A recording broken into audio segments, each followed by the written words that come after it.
All right, welcome back, everybody, to the third episode of the J-Mac and the Stallion podcast. Mac and the Stallion. We're working on that jingle, and that was completely impromptu. So, guys, let us know what you think of the little thing we got going on. But anyways, just really excited to be here. We got a lot more NBA news to talk about this week, a little bit of NFL news. So for all you guys listening, that'll be at the back end of the podcast. But feeling good. Jason, how are you feeling today? Man, I am still trying to recover from a bad experience I had 2 nights ago. I was playing 21 with my friend Mark here, a.k.a. the White Stallion, and I was guarding him on the three-point line. And he said this little phrase to me. He said, "Man, I'm a little worried." And I said, "Why?" He said, "Man, I'm more worried about your wife tipping my shot than you playing defense on me." And I just sat there and I was like, dude, the utter disrespect. This is all alleged, by the way. I'm not going to confirm or deny that any of this actually happened. What I can confirm, though, is that my shot was really good that day. Jason, do you have any comments on my shot? Nah, man, it still hurts. Okay, well, sorry about that. Maybe we can get over this by talking about another shot that was really prevalent this weekend in Toronto, of all places, not even in the United States, but still valid nonetheless in the terms of the NBA world. Toronto-Philly, that series concluded in a nail-biter of a Game 7, I would say. It was really close. I think the final score was 97-95, something like that. Not too crazy, but if you guys haven't heard, it was ended on a Kawhi Leonard buzzer beater, and that was one of its only kind to ever happen in a Game 7. So, Jason, just on that whole series and the shot, I guess we'll start with the shot. What was your immediate reaction to that? That shot reminded me of when Paul Pierce for the Boston Celtics a couple years ago said when he called ball game. Like the Paul George commercial? Oh, yeah. Except way less graceful, I think. But no, I mean, I've been rooting for Toronto. I thought Toronto was going to win this series. I hope that it didn't go to a Game 7, but, dude, kudos to Philly for playing strong. Embiid had a really good game. He stepped up. I mean, interesting enough is he didn't step up enough because, Kawhi's shot, literally, he had to throw that ball over Joel Embiid. Oh, yeah, that was such a high arc. I mean, and if you see that tip in, I mean, it bounced literally 3 times on one side, 2 on the other, and then just got in. Just got that shooter's bounce, So it was a great shot, and, I'm excited to see, how this builds to Kawhi's legacy. Oh, man, I have so many thoughts about that whole shot and how that game ended. First of all, congratulations, Toronto. I did think they were going to win in Game 7, proving me right. But it was the possession before that. It was tied up by Philly. I thought it was going to overtime. I thought there was no way that Toronto was going to win. But I underestimated K-Law right there because that guy is a gamer, man. People say that he might not be as valuable as some other players in the NBA, but stuff like that really proves to me that guy is, man, I think the world of him. He's one of the best players in basketball. And really, that whole shot had not much to do with overall, he tried to put the ball there, but I think that has a lot to do with a testament how much he's worked on his shot since he's been in the NBA, that confidence that he has in it, and just that will to win. Because I think those 2 things were completely manifest in that shot. Him getting it over Joel Embiid and just letting it roll. And it was a pretty accurate shot. It just had a high arc. That's why it bounced around a lot, right? So congratulations to Toronto. I have all the faith in the world in them. We'll talk about that a little bit more as they take on Milwaukee in the next series. But the other storyline to me that comes out of the series is Ben Simmons. And I watched the end of that game, maybe the last 7 minutes. It was a back and forth. And Ben Simmons was curiously absent throughout that whole thing. And I think as much as we heap praise on Kawhi for what he was able to do, I don't think there's been enough criticism on Ben Simmons for his disappearance in the final minutes. Jason, what do you think about Ben Simmons? Does this kind of almost tarnish your view of him a little bit? Do you think he should have stepped up, or what do you kind of think about that? Well, I mean, it goes to show I mean, you mentioned how Kawhi, has worked really hard on his shot, on, as a professional, just his game. Does this help or does this motivate Ben Simmons to develop more of a jump shot? When it comes into crunch time, let's say instead of Toronto having the last possession, let's say Philly had the last possession. Who's the ball going to go to? Are you going to put it in the hands of Ben Simmons, or are you going to put it in the hands of, someone else who can actually shoot the ball with only a limited amount of time to shoot it? And to your credit, I did see a lot of those last possessions. Jimmy Butler was the guy with the ball in those situations. But anyways, continue. No, Jimmy Butler, for example, he's a self-made player. He came out of college, with the Bulls and slowly progressed into the person that he is today. He wasn't an instant stardom. He wasn't a lottery pick. He developed his game and who he is today. Ben Simmons a little bit different. He had the spotlight on him in high school, and then number one player coming in out of college, going out of LSU and number one pick, to Philly. The spotlight was on him, and he's a great player. He can pass, he can rebound, he can drive, but the question mark on his game has always been, can he develop a shot?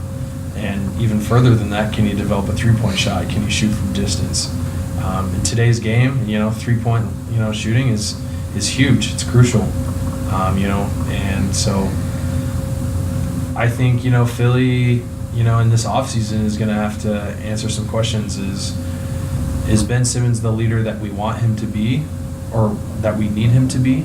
And can we as a team and as an organization help develop him, And or you can even ask Ben Simmons himself, does he want to improve in that area? Does he want to improve in that area?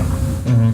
I think along the same lines as you as well with Ben Simmons. I'm really disappointed in the 3 or so years he's been in the NBA. He hasn't even been able to develop a little bit of a jump shot.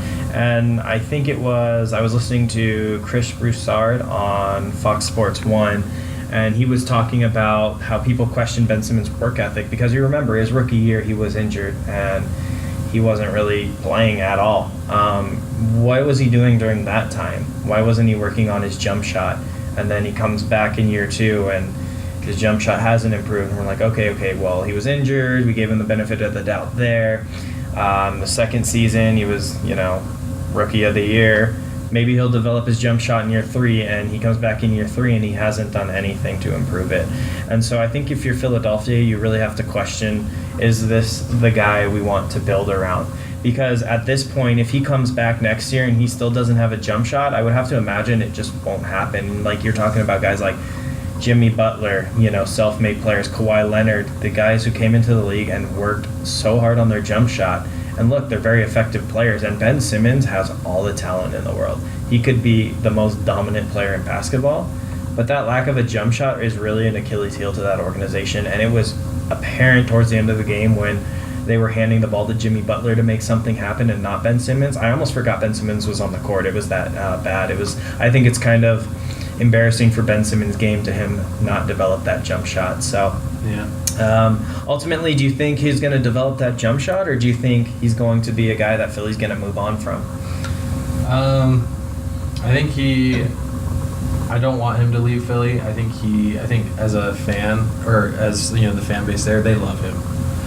Philly fans, they're very unique. Just look at the Eagles fans. They're very interesting as well. Uh-huh. But I think he should, and I think they will. They'll keep him, and he'll start to develop that. We did see this year. This is the first year we did see some 3-point shots during games. I think he hit 2 the whole year. Wow, that's insane. But he did take some shots. Baby steps. That's like Sean Livingston status, you know? But hopefully he can turn things around in that organization. We'll have a better year, next year. But a team that's been having a great year this year is, I think, the Portland Trailblazers. They defeated the Nuggets in Game 7. And this is the first time that the Nuggets organization, in I think about 15 years, that they've made it to the Western Conference Finals. Mm-hmm. Mark, I know it's been a couple days since that Game 7, but what were your thoughts on the Blazers, especially C.J. McCollum. I mean, he had a huge Game 7. What do you think about that? Shout out to CJ McCollum, absolute baller. 37 points in a closeout game. Yeah, that's clutch. In a Game 7 like that against a really good team in Denver. I don't think you guys understand. I think Denver has the potential to be the next Warriors. You know, you're looking at NBA dynasties. I think they have that kind of talent. And for CJ McCollum to do what he did, mad props. Damian Lillard played well throughout the season. A lot of respect. The only thing I question with the Blazers is something that I've always questioned, is that when Damian Lillard and CJ McCollum aren't playing with their hairs on fire, or maybe their shot isn't falling the way they quite like it to, I just don't think they can win. I mean, so as great as it is they were able to beat the Nuggets, I still have those questions, concerns, and fears for that team that, their bench isn't quite up to par. Yusuf Nurkic is a huge loss, I understand that, but let's be real, he has been injured in the past. And it looks like it's going to be a recurring theme for him. So can Portland find some more reliable options? That's my biggest question with them. Yeah, I mean, it's interesting because I've always thought that their biggest problem, or the thing that they're lacking, is significant post presence. I mean, I loved it when LaMarcus Aldridge was there. I thought it was the perfect, combination. Yeah, he was a good fit. Oh, he was great. And I was torn when he went to San Antonio. I was like, no, I thought they were on the verge of really building, you can say a super team. I mean, it was a dynamic duo at the time. I mean, CJ McCollum was good, but he wasn't this good. Yeah. I mean, I'm not trying to diminish CJ at all. I mean, he's a great player. But I mean, you brought up Nurkic's injury. I mean, and then they traded to get Enes Kanter. Mm-hmm. I mean, Enes Kanter, he's playing with a separated shoulder. I mean, he's doing what he's got to do, But especially now in this series now with the Warriors, will that post presence, be a factor? Can Enes Kanter carry it, the team in the post, when they need it? They need to get boards. They need to get better defensively, So I think they just need to improve and get better in the offseason, and trying to really solidify someone in the post. Maybe even somehow trade for Anthony Davis. Who knows? Oh, man, that would Miracles be crazy. do happen, They ladies do. and gentlemen. They do really happen. do. If Game 7, Kyrie's shot taught me anything, miracles happen, whether they're good or bad. So, without getting into that series prediction too much, we have a little bit more planned for that later. Let's get into the Rockets-Warriors series. Obviously, my favorite series, being a huge Warriors fan. The Warriors were able to take it in 6 games, where I had previously said they were probably going to lose in Houston. But to my credit, I'm going to pat myself on the back here a little bit. During that Friday, to lead up to the game, I thought about it more, and I just kind of had a feeling the Warriors were going to pull it off, and they ended up proving me right. So as it was not official, I think unofficially I called it. But Jason, what are your thoughts on that Game 6, the Warriors-Rockets game? What are your initial impressions? I mean, the Rockets are who they are. They really like that solo style offense. Just ISO ball, shoot the three. Honestly, I don't really have much to say. The only thing really I have to say is, dude, have you seen Austin Rivers' baby James Harden beard? No, I haven't. Dude, it is awful. I'm gonna look this my up gosh, right now. Dude.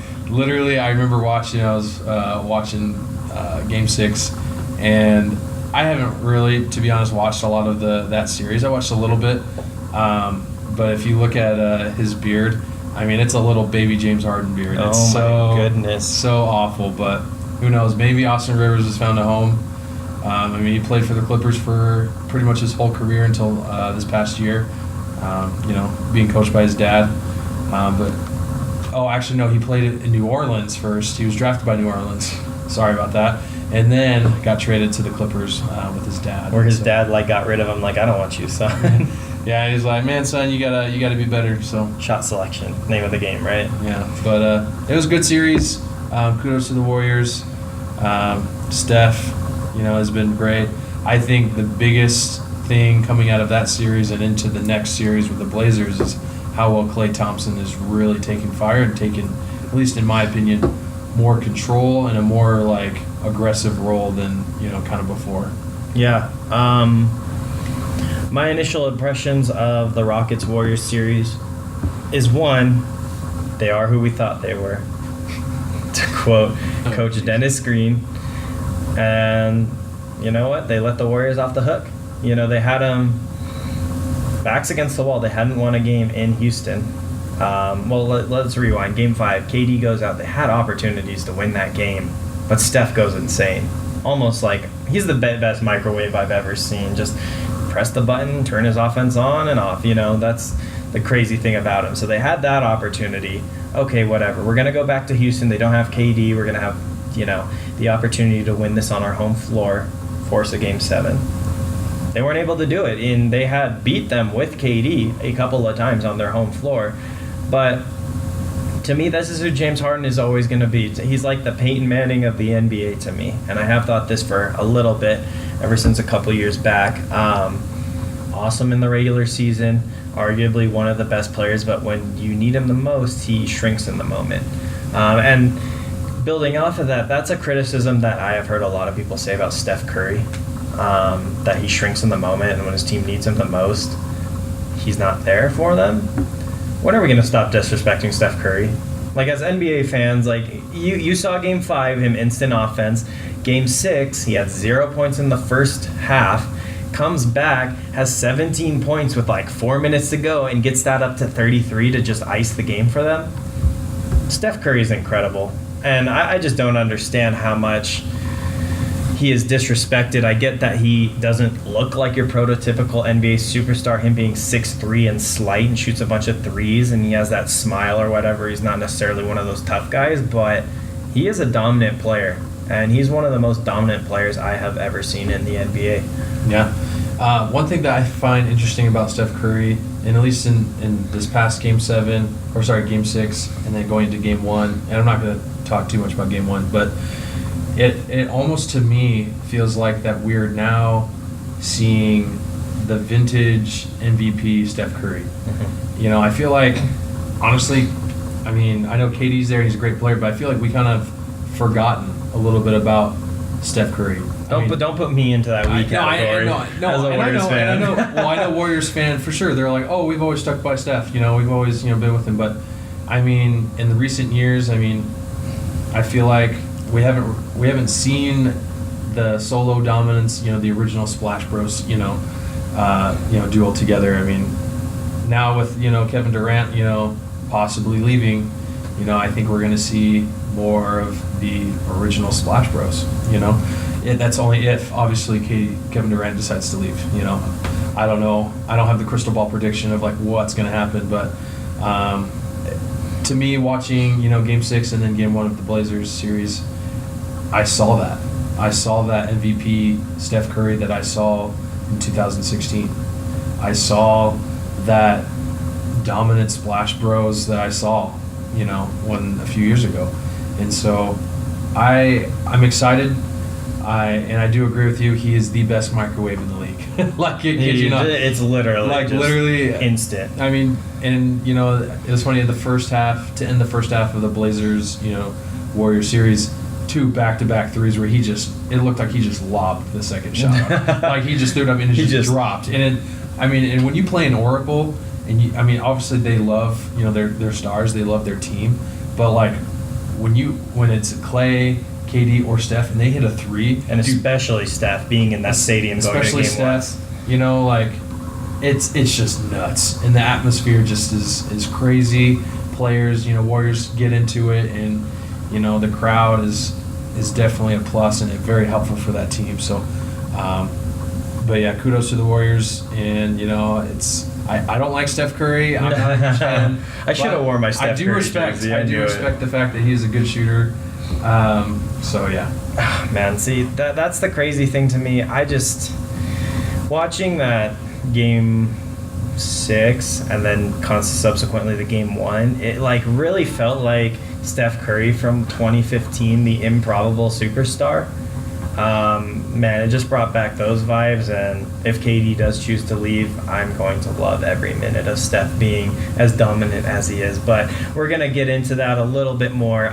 We're going to start by talking about the Eastern Conference Finals, Western Conference Finals right now. I think we're going to start with the East. We're going to talk about the Milwaukee-Toronto series. We haven't talked about Milwaukee in a couple episodes for obvious reasons. But, yeah, Jason, what is your kind of thoughts on that series? How do you envision it playing out? What are the biggest storylines, X factors? What do you think?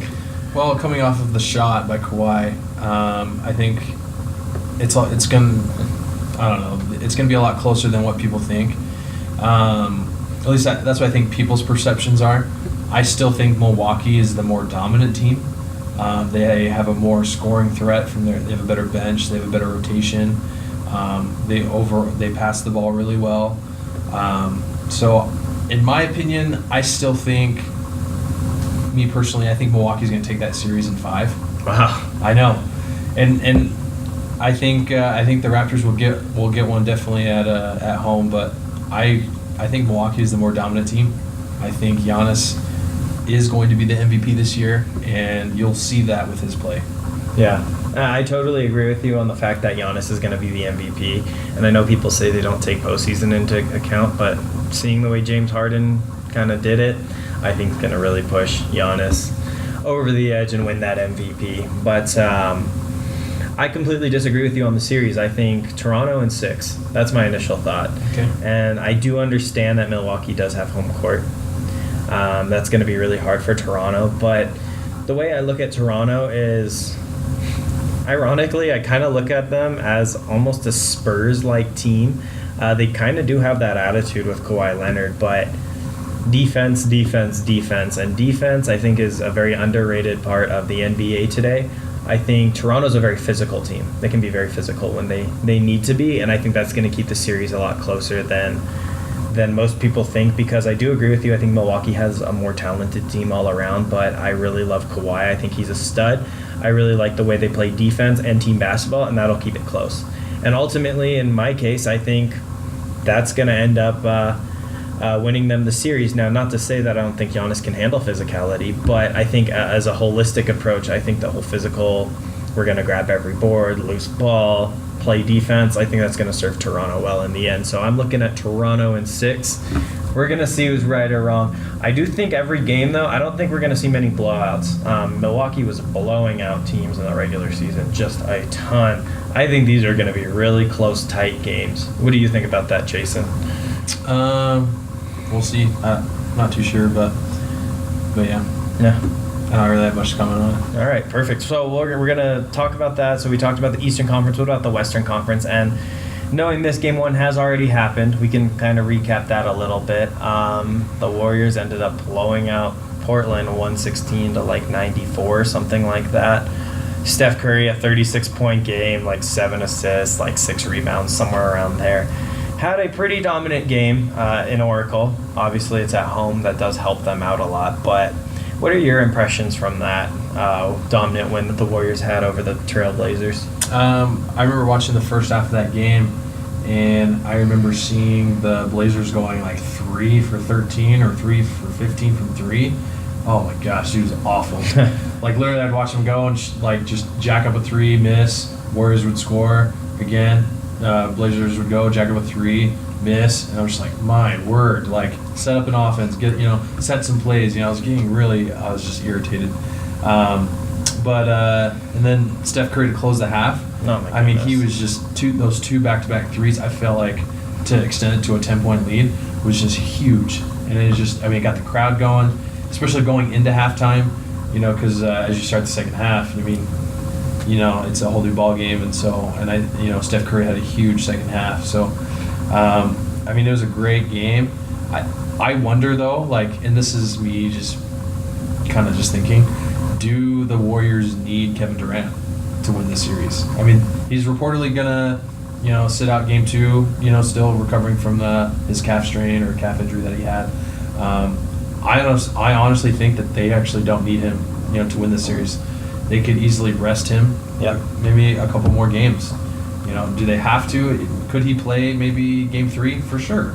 But for the Warriors standpoint, if they want that, go for that 3-peat, I think, do you think it would be a smart move just to rest Kevin Durant, or play him right away? Based off of what I saw in last night's game, they don't need KD. All they need to do is win at home 4 times, and they have the home court advantage, and I think that's extremely doable. And the one thing that I come back to, the reason why I think this way is I know Dame and CJ McCollum have been criticized in the past for their defense and their almost lack of effort. And I went back and watched some highlights after I watched the game, and I noticed that a good portion of Steph Curry's three-point shots came off of screens. And these screens were like not that good of screens. They were just almost like your typical run-of-the-mill, let's start the offense screens. But CJ and Dame weren't really fighting over those. And they were giving Steph so many open threes. And so my point in all this is that CJ and Dame are liabilities on the defensive end. We all know that. And I think it's actually better matchup-wise for the Warriors to focus in more on Steph and Klay because of that. KD would come in, and yeah, he's going to be a great player, and he's going to score and get his points. But I really do think that you sit KD out, you're going to ask Steph and Klay to do more and really take advantage of that weak defense that they play in Portland. Mm-hmm. So this is going to be a good series to watch. Warriors in 5. Do you think Warriors in 5? I think so. It was funny. I actually read this meme, and it said, if CJ McCollum plays the way he did in Game 7, and Klay, or what was it? Oh, and Damian Lillard played the way that he played in the OKC series, that the Warriors would win in 4. Oh, sorry, the Warriors would win in 3. Yeah, probably. I mean, that was to add insult to injury. I was just like, dude, disrespectful. But I mean, the Warriors traditionally in the past few years have been, they've built a dynasty, and it's been built through the draft. I mean, obviously minus the KD trade, but they have a great team. They've done a great job. Their GM has done a really good job in bringing this team together, and I think they'll win it in 4, to be honest. Yeah, I could see them winning in 4 as well. I say 5 because I just know that CJ and Dame are just liable to have a game where they just kind of both explode and maybe outscore the Warriors. And that's reasonable. It's a reasonable, prediction, and I respect that. Yeah, but I mean, I could easily see it going in 4. Like, let's not get that twisted. I think the Warriors are the better team, and I love Portland. I love Damian Lillard, too. It hurts me because he's a huge Oakland Raider fan. He's straight up from Oakland. He's all about town business, and he was all tweeting about Marshawn, and he's tweeting at Derek Carr, like, I'm going to come take your job, and he's throwing a football, from a couple of years ago. I love Damian Lillard, but Warriors in 5, so... Anyways, we're going to move on to a little bit more NBA talk, a huge NBA-loaded podcast like we were saying. And obviously, the NBA lottery happened last night, so we were able to see what the draft order was. And as it turns out, the Pelicans ended up with the number 1 pick, which kind of crazy enough. We were talking a few months ago, and we kind of posed the question to one another, who do we think should tank to get that number 1 pick? And I chose the Pelicans, and to see it happening is actually kind of insane because I didn't think it was going to happen. But weird. Yeah, isn't that really weird? Like, I was kind of thinking about that earlier. But the Pelicans get the number 1 pick, and I think you and I are in agreement that it's going to be Zion Williamson, right? Oh, hands down. Okay, so kind of assuming that Zion Williamson is going to be the number 1 pick, what are your overall thoughts on the draft, its order, and maybe some key teams we should look out for in this draft? Well, dude, there's a lot to talk about for the draft. First off, the NBA made some changes this year to the NBA draft lottery. It used to be that the number 1 team had a 25% chance of getting the number 1 pick. But this year they changed it, for teams that were tanking for the number 1 pick. They decided to change it so that the 3 worst teams with the worst records had an equal 14% chance at the number 1 pick. In doing so, in reducing those odds, that bumps up teams below that. Let's say the first 15 teams, teams closer to in the teens, they have a higher percent chance of moving up, or even possibly getting that number 1 pick. There's a lot of winners and losers in this draft lottery. It was interesting because, a few months ago or even, a couple nights ago, you'd look at on the ESPN app, you'd look at, or on Bleacher Report, you'd look at, different NBA draft predictions, and everyone thought either the Knicks, Cavs, or the Phoenix Suns were going to have the first top 3 picks, and only one of those teams are in the top 3, and that's the New York Knicks. Just seeing Phoenix and Cleveland out of the top 5, I think is a joke. It sucks for them. I mean, poor fan bases, really. Tanking for Zion did not work well for them.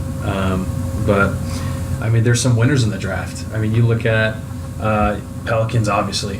Huge winners in getting the number 1 pick, and as well as the Memphis Grizzlies moving up. But in my opinion, I mean, I'm a Lakers fan. I've always been a Lakers fan. I think them getting the number 4 pick is a huge surprise. And from like 11, right? From 11. They had a 2% chance of the number 1 pick, and the fact that they're at number 4, I mean, I'm happy with that. But I'm just like, dude, I wonder if there was some money laundering and scandals involved. Magic Johnson throwing some money at the draft, even though he's gone. Maybe he feels kind of guilty or something. doing some magic, Yeah, throwing some magic into the pot. It's going to be interesting what happens in the draft. I still think Zion has been a guarantee number 1 pick. Since he played at Duke. You could even argue even before he played at Duke. Yeah, for real. Pick. I mean, he's that athletic. He's a team player. He has that motor that just keeps on going. He loves to win. He loves to play, as a team, be a good teammate. And he hates losing. And I think that's something, when you go into building a team, you look into building a dynasty, a culture, for an organization. I think that is something that is very good to have. Yeah, I agree with that. Okay, so this thought just crossed my mind about winners and losers, and do you think the football gods maybe transmitted some of that negative energy that New Orleans had because of that missed PI call into the NBA gods and then gave them the number 1 pick? I think that's a really likely scenario. Honestly, it's kind of crazy. The whole city of New Orleans is just at the epicenter of so much stuff right now because with the Super Bowl controversy and Anthony Davis and now the number 1 pick Zion. So obviously I have them as huge winners. In the draft I have the Lakers as well as huge winners. Don't need to go into too much more detail as to why. Huge losers, I have the New York Knicks. I think the Knicks are massively big losers in this scenario. Yes, they still have a top 3 pick, but they needed a 1 or a 2 to get a really special player in my mind. Either Zion, which is what they really were geared towards, or John Morant, stud, right? Yeah. Number 3, RJ Barrett's good, but I mean, think about it. You got the New York Knicks traded away Porzingis to change for Zion, and they don't end up with a top 2 pick for one of those studs. I think they're huge losers in this scenario because not only do you lose Porzingis, but you also don't get the guys that you really wanted. Yeah, I'm sorry, Knicks fans, you're going to remain losers, and that's just, I think, just kind of some Knicks luck, Also, some more huge losers. I think Phoenix, obviously, they're a pretty bad team in a competitive West. They have a lot of young talent, but could you imagine a Zion on that squad? No. They have so much talent. It'd be insane, right? To think about, you'd have Devin Booker capable of dropping 70, DeAndre Ayton. Oh, sorry. I thought you said the Cavs. I'm so sorry. No. I'm talking about the Suns. I was like, dude, I don't know what you're talking about. My bad. No, you're the good. Suns for sure. Devin Booker's a stud, and they have some upcoming stars. Yeah, exactly. And then you throw Zion in the mix. I think that could be the culture change, like you were saying, that they needed that guy. Just with his attitude, his work ethic, his ability, all that. So I think they're big losers as well in all this. So, Jason, I know you as a Lakers fan have been more plugged into this whole Anthony Davis thing, and obviously we have them as huge winners in this draft because they were able to move up from 11 to 4, essentially to grab that pick. Do you think this changes anything with Anthony Davis to the Lakers, or what are your thoughts on that? I think the Lakers as an organization have basically 2 ways they can go about doing this with Anthony Davis being involved. One question I have, or one way, is do they actually draft someone and keep it?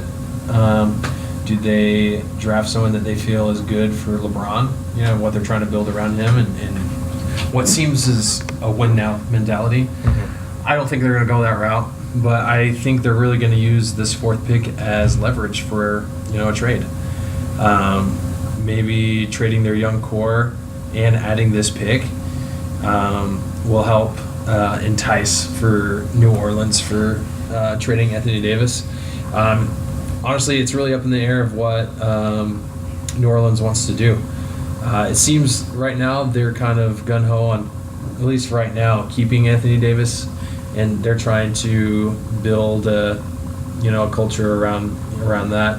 I don't know if they'll be able to repair the relationship with him. I kind of felt like, at least in my opinion, at the end of the season that, they limited Anthony Davis's minutes to at least like 20 minutes a game. They weren't really playing him, and he still has another year left on contract, So that whole after the trade deadline thing was just kind of weird in my opinion. So I don't know what they're going to do, but as for the Lakers, in my opinion, I think they should trade. I think they should trade the pick and try to get Anthony Davis, because if you look at what they have right now and bringing in LeBron, drafting a 19-year-old player, whether that's a point guard or even like a forward, that's not what LeBron needs right now. That's not what their team needs right now if they want to win now. Mm-hmm. They need experienced players. They need just more superstars, more experience. Not to say that these young studs coming into the draft aren't talented or have the potential to be instant superstars or instant factors for teams. But I think the Lakers are in their own interesting situation where they're in a win-now mentality right now, and they don't need a draft pick right now with what they have with LeBron in order to win now and make the playoffs. Yeah, I completely agree with you there. I think a lot of this trade talk to the Lakers, or Anthony Davis to the Lakers, really depends on what Anthony Davis is feeling. But at the same time, I also think that New Orleans is in a rebuild. With the number 1 pick, you're going to have Zion. He's a young player coming out of college. I don't necessarily think that Zion's really going to convince Anthony Davis that New Orleans is the place to be. No matter how good he is as a rookie, is he really going to be that good? If the guy's like Steph Curry mixed with LeBron James or something insane and can take you to the finals his first year, maybe, but I think the problems run deeper than that, just not having a talented roster. I think he just wants to be out of there. I think they've wasted 7 years of his career not really putting together a great team around him. And I think he's done, and I think the Lakers moving up, ultimately what I do think will happen is that the Lakers are going to send a ransom over to the Pelicans. Pelicans are going to get Zion, build around him, a bunch of young players, up-and-comers, get that extra pick, and especially with David Griffin there, I think he's a pretty good GM. I think he knows what he's got to do, and I have heard reports that the Pelicans aren't interested in giving him to the Lakers. I think that's a load of crap. I think they just want to almost drive up the asking price for Anthony Davis at this point, because with that number 1 pick, you can completely change directions now. Zion is that kind of a player, and this opportunity does not come along often for franchises where you have a superstar on your roster where you can get a lot of value for him, and you have the number 1 pick getting the next generation superstar we all think he's going to be. So I think that's what's going to end up happening. And ultimately I think Anthony Davis is going to be on the Lakers. I wanted him on the Warriors. I know they were going to push hard, but I don't think it's going to happen, just because I think this trade's going to happen closer to the draft, I think. So yeah, I know we didn't really talk about this, but something that kind of came to my mind was possible little trade packages. If you think about the New Orleans Pelicans, and they have all the leverage right now. They have number 1 pick and they have Anthony Davis.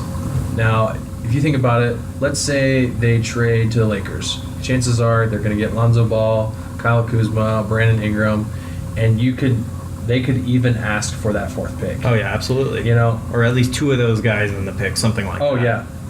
Let's go to the Knicks. Let's say that's a destination that is, I think, in the running for Anthony Davis. It's fair to say. Okay. I think you can trade Dennis Smith Jr. You can trade away Kevin Knox. You can trade away Frank Ntilikina, the point guard a few years ago, drafted out of France. And you could even ask for that 3rd pick. Let's go to the Boston Celtics. You can You can ask for Jason Tatum, Jaylen Brown, or even a couple more of their young talent, and you can bring in all this young, up and rising talent along with already drafting Zion Williamson, and in the case for, let's say, with the Lakers and the Knicks, another lottery pick alongside that. So you think they could get an additional lottery pick as opposed, and the 4th pick, and a couple like young up and coming players? I think they could if the teams are willing to do that, if they're desperate enough. I think the Lakers are in a situation where I think they're desperate enough to make that trade. I really do. Dang. I hate to say it. That sucks. I know, and I hate to say it, but it seems like that could happen, but we'll have to see. Yeah, for sure. That is a crazy thought. I mean, I guess it makes sense when you look at it from the aspect that LeBron's only got like a few years left, and they can't waste his potential like prime years. They obviously have to win now, and they have to go from like, oh, we're rebuilding to win now because of LeBron. So, you know what, you could be right about just getting this king's ransom for Anthony Davis, but that calls into question a lot of aspects of the team, getting rid of a lot of their depth. But we'll cross that bridge once it gets there. So, anything else you want to say about the draft? Anything? No, it's I'm excited to see what happens, and I'm a Duke fan, so I'm guaranteeing Zion and RJ in the top 3. Proud of them and all they've done. Big question marks is where Cam Reddish will fit. He's a good he's a good shooting guard. A little inconsistent. Shooting consistency has definitely been an issue for him, as well as confidence. So we'll see where he goes. But no, it's going to be interesting. Come I think July is when the draft is. So. Yeah, like right at like a couple weeks after the finals or something. Yeah, like that. it's coming up in a little bit. So just get your popcorn ready. That's all I gotta say. I know, like the New Orleans Pelicans have really made this whole thing so much more interesting, and the Lakers as well with where they landed. So we'll be definitely watching out for that situation. But we're gonna finally get to our NFL segment.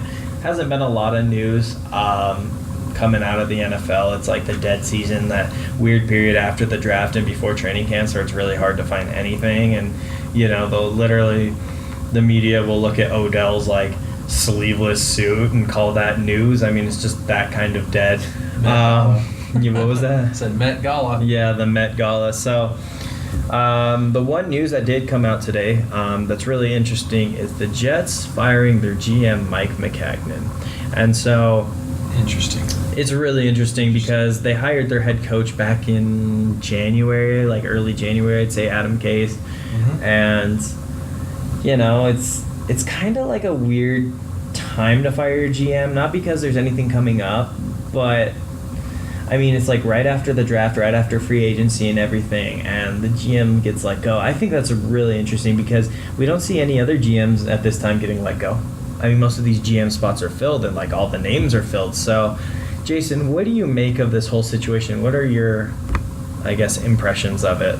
I mean, we kind of talked a lot about this before we started, and we have a little difference of opinion, but I really don't get it. I don't see why they would do that. In my mind, I feel like there may have been contention between either the owners and and their GM, and like where they thought this team was going to go, and the GM's vision for it. But I just think if you're the GM, I mean, you kind of have a vision of what you want for the team. You make moves. Free agency is huge in the offseason, for upgrading, certain positions, or letting, players go if they're getting older or just not fitting, what you're trying to build there. And especially in the draft, having that draft strategy for your team.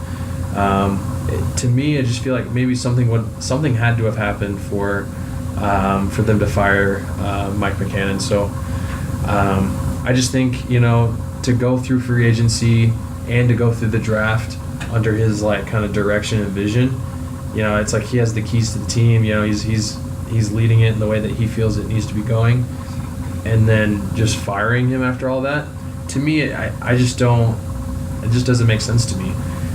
Why would you not do it or fire him before free agency, before the draft? Bring someone in. I know they have scouting.